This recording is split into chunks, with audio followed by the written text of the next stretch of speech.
Bismillahirrahmanirrahim. Assalamualaikum warahmatullahi wabarakatuh. A'udzubillahi minasyaitonirrajim. Bismillahirrahmanirrahim. Alhamdulillahi rabbil alamin wassalatu wassalamu ala asyrafil anbiya'i wal mursalin wa ala alihi wa sahbihi ajma'in. Allahumma arinal haqqa haqqan warzuqna ittiba'ah. Ya Allah, perlihatkanlah kepada kami yang benar itu adalah benar, dan kurniakanlah kepada kami untuk dapat mengikutinya. Wa arinal batila batilan warzuqna tinabah. Dan perlihatkanlah kepada kami yang salah itu adalah salah, dan kurniakanlah kepada kami untuk dapat menghindarinya. A'udzubillahi minasyaitonirrajim. Qul nahbitu minha jami'a fa imma ya'tiyannakum minni hudan faman tabi'a hudaya fala khaufun 'alaihim wala hum yahzanun. Allah Subhanahu wa taala berfirman dalam suratul Baqarah, yang mana semua di antara kita, sama ada kita datang daripada parti Islam Malaysia PAS, ataupun daripada parti UMNO, ataupun daripada Melayu PKR, ataupun daripada DAP PKR, dan juga daripada sahabat kita daripada Bersatu. Ayat suratul Baqarah ayat 38 yang bermaksud, kami telah berfirman, turunlah oleh kamu, iaitu Adam, Hawa dan Iblis, minha jami'ah, dari syurga kesemuanya. Maka jika ia datang, dan pasti ia akan datang daripada aku, yakni Allah SWT, akan petunjuk, maka barang siapa dia telah mengikuti akan petunjukku, maka tiada ketakutan atas mereka, dan tiadalah mereka berduka cita. Itulah jaminan yang Allah beri kepada kita, yang mana kita turun ke muka bumi ini, kita sebagai hamba Allah, berasal daripada Adam dan Hawa. Allah tidak biarkan kita ke dunia itu mengapai-apai begitu sahaja, tapi Allah utus kita rasul, rasul demi rasul, rasul demi rasul. Akhirnya kita dikurniakan menjadi umat Nabi Muhammad sallallahu alaihi wasallam, yang mana Allah telah menurunkan, mewahyukan kepada baginda Rasulullah SAW, iaitu kitab Al-Quran dan hadis, iaitu segala apa daripada Nabi, sama ada percakapan Nabi, diamnya Nabi, perbuatannya Nabi. Itulah petunjuk kita sebenarnya. Daripada ayat yang saya baca tadi, apa yang sahabat-sahabat semua faham? Barang siapa mengikuti petunjukku, maka tiada dia dapat ketakutan dan duka cita di akhirat. Yang mana ketakutan dan duka cita itu adalah makhluk Allah. Dalam dunia ini kita ada rasa takut tak? Macam-macam rasa takut. Takut kena hukum, takut 87 kes tu hidup bernyawa balik, takut kena masuk penjara, takut hilang kuasa. Duka cita itu adalah fitrah yang Allah Ta'ala beri kepada kita. Tetapi apa yang perlu kita rasa takut, iaitu takut kita bila berada di padang mahsyar, bila bertemu dengan Allah SWT. Allah letakkan perasaan takut tu kepada kita bila berhadapan Allah Ta'ala. Jadi itu jaminan yang Allah beri. Barang siapa mengikuti petunjukku, yakni Al-Quran dan As-Sunnah, dia tidak akan rasa takut, dia tidak akan rasa duka cita. Inilah kita, inilah jalan yang kita nak bawa. Kita nak mengajak seluruh rakyat Malaysia sama-sama mengangkat, mengagungkan Al-Quran dan As-Sunnah. Kita letak di ranking yang nombor 1. Sahabat-sahabat setuju tak dengan saya? Selama kita merdeka, daripada kita ambil lah, bolehlah kata ketika British minta kita tak pakai Al-Quran, boleh kan? British tak pakai Al-Quran, memang patutlah. Tetapi bila kuasa itu beralih kepada sebuah kerajaan yang didukung oleh orang Melayu,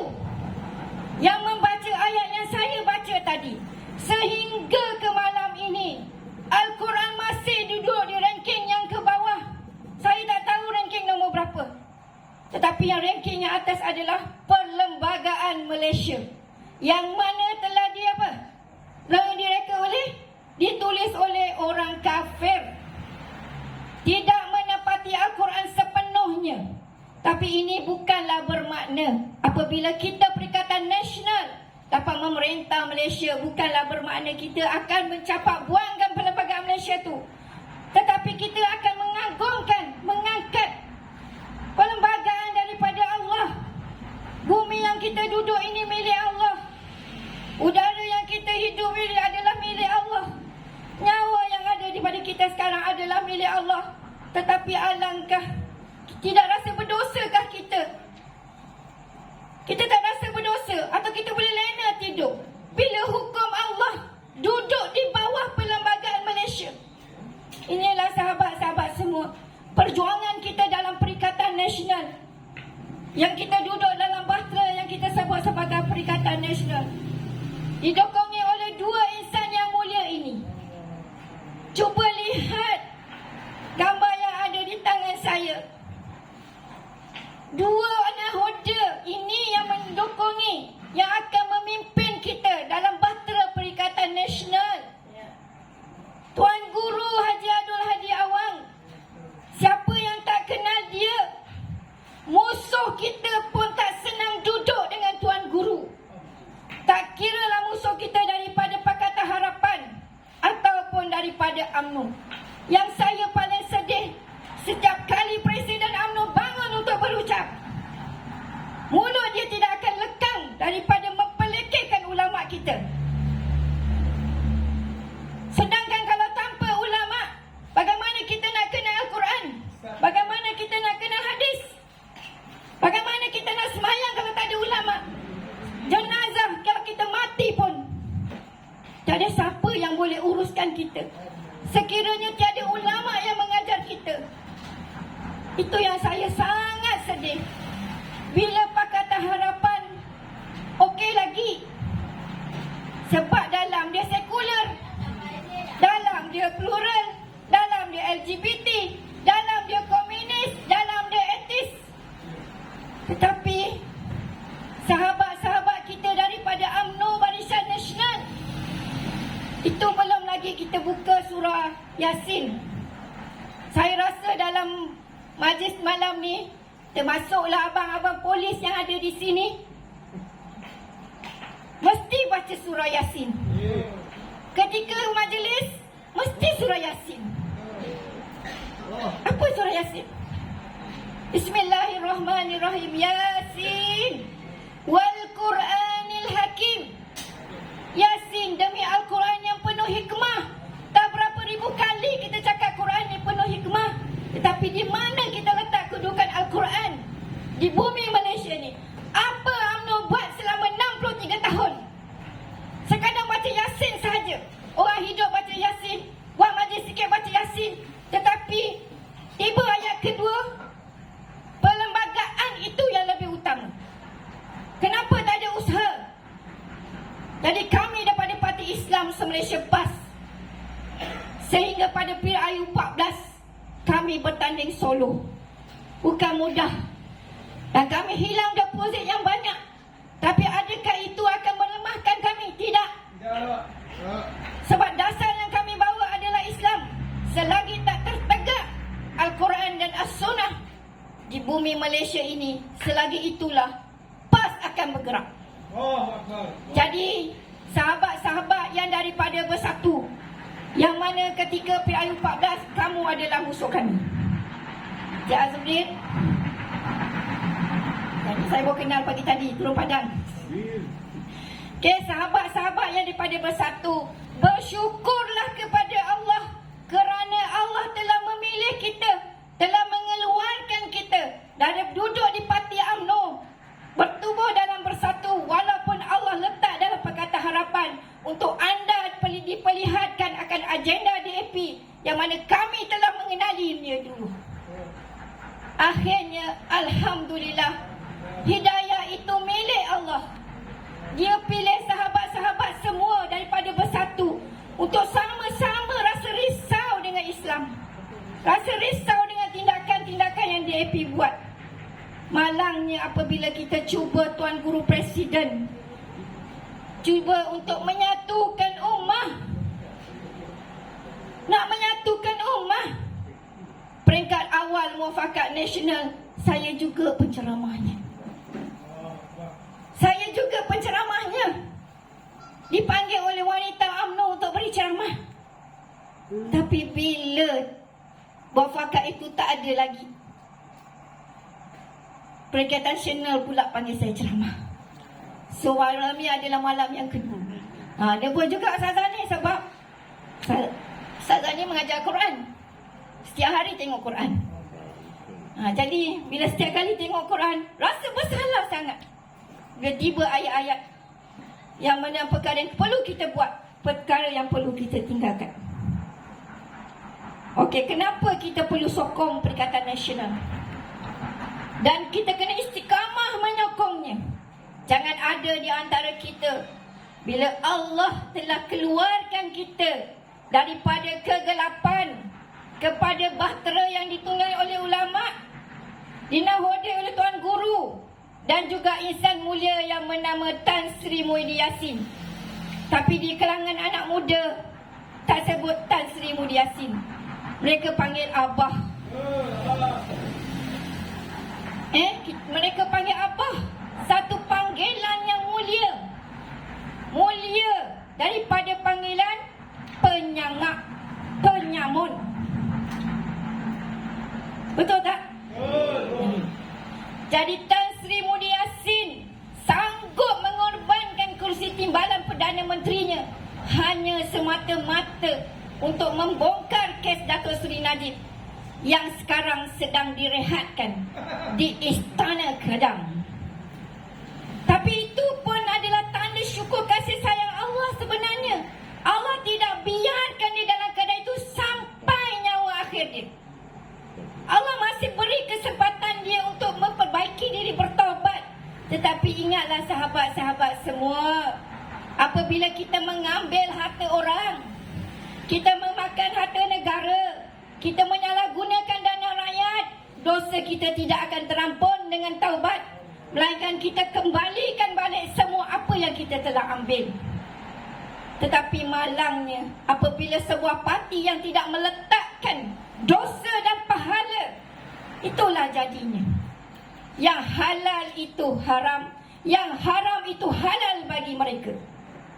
Buktinya, bagaimana di Kedah, UMNO pernah merintah Kedah, PAS memerintah Kedah. Kenapa bila PAS memerintah, boleh hapuskan lesen arak, lesen judi? Why? Adakah kerana dia nama dia PAS? Tak. Adakah kerana di Melaka, di negeri-negeri yang diperintah oleh Barisan Nasional tak boleh dia kerana dia UMNO? Tak. Kerana mereka tidak memahami apa yang Allah suruh, apa yang Allah larang. Amar ma'ruf, nahi mungkar. Adakah meluluskan lesen judi itu amar ma'ruf? Mengadakan konsert-konsert itu amar ma'ruf? Jadi itu sebab kita tidak boleh selamanya duduk dalam bahtera UMNO Barisan Nasional, kerana dia membuat dua perkara, amar ma'ruf, amar mungkar. Suara dah nak habis dah ni. Okey. Kita masih lagi, Allah berikan kesempatan. Jadi harap sahabat-sahabat semua teruskan bekerja sehingga tamat pilihan raya. Tapi jangan terberhenti di situ. Kita terus santuni masyarakat, santuni mereka sebaik mungkin, selesaikan masalah mereka. Kita bantu mereka dan kita pulihkan balik fahaman politik yang selama ini telah didoktrin oleh UMNO Barisan Nasional, bahawa tiada siapa yang boleh merintah Malaysia, hanya UMNO dulu, kini dan selamanya. Betul? Dulu, kini dan selamanya. Sekarang apa? Stabil dan sejahtera. Bersih. Bukan, dia tak bersih, dia stabil dan kemakmuran. Stabil dan kemakmuran. Yang Pakatan Harapan kita boleh. Kita nak tanya apa yang boleh tu? Kitanya prihatin, stabil, integriti. Tak ada dalam parti-parti lain. Jadi kita sangat apa?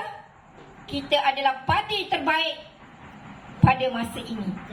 Tapi terbaik itu bukan kerana nama dia Perikatan Nasional, tapi terbaik apabila kita angkat Al-Quran dan As-Sunnah sebagai rujukan pemerintahan negara kita.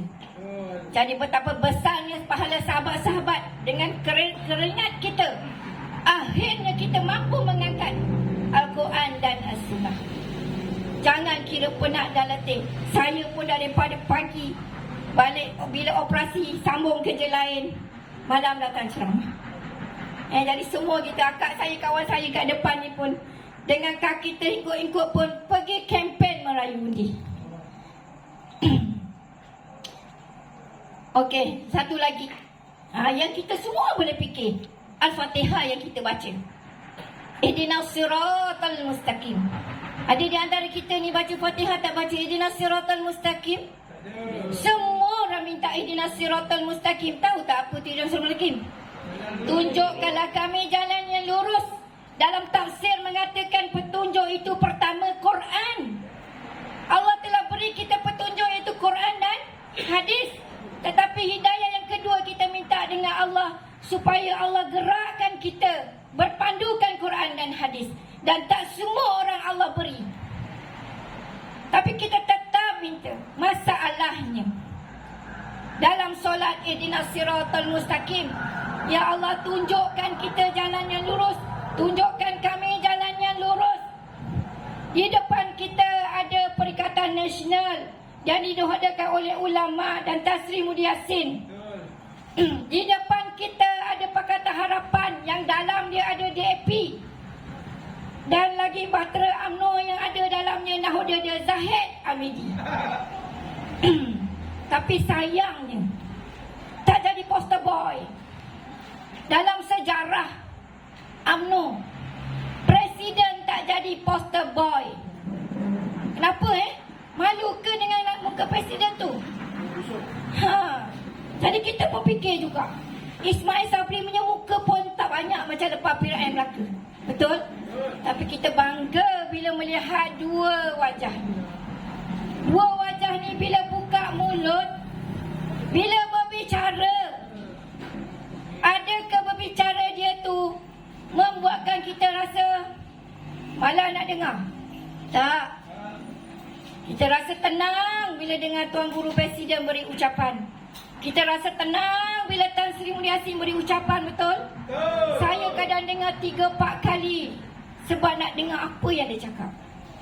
Dan Alhamdulillah setakat ini, apabila saya melalui TikTok, ni TikTok ni, ada kat sini yang tak ada TikTok? Semua ada, Alhamdulillah. Sebenarnya kita pada malam ini sebenarnya teruskan kempen di media sosial untuk kita pengaruhi kepada pengundi-pengundi awal. Teruskan sahabat Nabi kita pergi berperang, menaiki kuda, menggunakan panah, menggunakan pedang, luka berdarah. Kita sekadar angkat jari, tekan, like, share, komen pun kita malas. Bagaimana kita nak Islam menang? Di kala ini PRU 15 sesungguhnya barisan kapal seberang. Dan kapal Pakatan Harapan sebenarnya telah gagal menguasai media sosial. Pengajaran PRU 14 mengajar kita betapa pentingnya media sosial. Jadi kita buat serangan. Macam mana nak serang? Pertama, share dalam status, share dalam FB story, share dalam reel, masuk dalam grup WhatsApp. Jangan takut orang marah kita. Selebih-lebihnya kita panas je, tak koyak. Jangan layan. Mungkin serangan kita tu tak tuju pada 10 orang, 2 orang. 2 orang ni share, dapat lagi 2 orang. 2 orang lagi share, dah berapa orang? Akhirnya dia yang akan menurunkan undi. Apabila kita gagal menyampaikan maklumat, bermakna Pakatan Harapan, daya daripada UMNO Barisan Nasional akan menguasai mereka. Dan ingatkan pengundi, kalau kita calon sini paling bawah sekali. Jangan cakap nombor 4. Paling bawah sekali. Daripada tengok, oh tak ada lagi kat bawah. Paling bawah sekali cakap. Sebab tadi saya kempen, saya dah undi lama ni, saya memang tak pilih lain. Saya pun pening juga. Saya kata, Kak ni warna ni, dia kata warna ni. Saya kata, Kak bukan. Yang itu Najib. Tu kan, ini Perikatan Nasional. Tengok tulisan dia, Perikatan Nasional. Paling bawah sekali. Jangan ingat orang kat luar kenal kita Ada yang tak kenal kita. Jadi kita kempen, sokonglah calon kita yang paling bawah sekali. Ustazah rasa cukup sampai kat sini. Mudah-mudahan apa yang Ustazah sampaikan terkesan ke hati sahabat-sahabat semua. Sampaikan ihdinas siratal mustaqim. Kita mesti letakkan kita betul-betul di jalan lurus. Bukan ihdinas siratal mustaqim kemudian campak diri kita bersama LGBT. Kita minta dia semayang Allahumma ajirna minan nar. Dia tak pernah baca Allahumma ajirna minan nar. Semua baca kan Allahumma ajirna minan, ya Allah samakan dia. Tapi masuk dalam lubang-lubang yang boleh bawa kita ke neraka. Judi tak bawa kita ke neraka ke? 1-2 hari ni heboh kan pasal ustaz tu kan. Sebenarnya kalau orang faham, kalau belajar tauhid, tapi sebab dia ceramah macam tu kan, terang tersilap. Sebab apa? Rasuk semangat tu kan. Jadi bila sebut neraka semua takut. Memang patutlah tu. Rafizi pun takut bila sebut neraka. So kalau takut neraka, kita pergi ikut jalan neraka ke lari daripada neraka tu? Mestilah kita lari daripada jalan-jalan neraka. Kat mana kita tahu jalan-jalan neraka tu? Daripada Quran dan hadis. Kalau sahabat-sahabat tu mendalami Al-Quran, banyak sangat ayat dia. Kufur dengan ayat-ayat Allah Ta'ala, engkar dengan ayat Allah Ta'ala, akan membawa kita kepada azab yang sangat pedih. Cukup sampai sini. Wabillahi taufiq wa hidayah. Wassalamualaikum warahmatullahi wabarakatuh.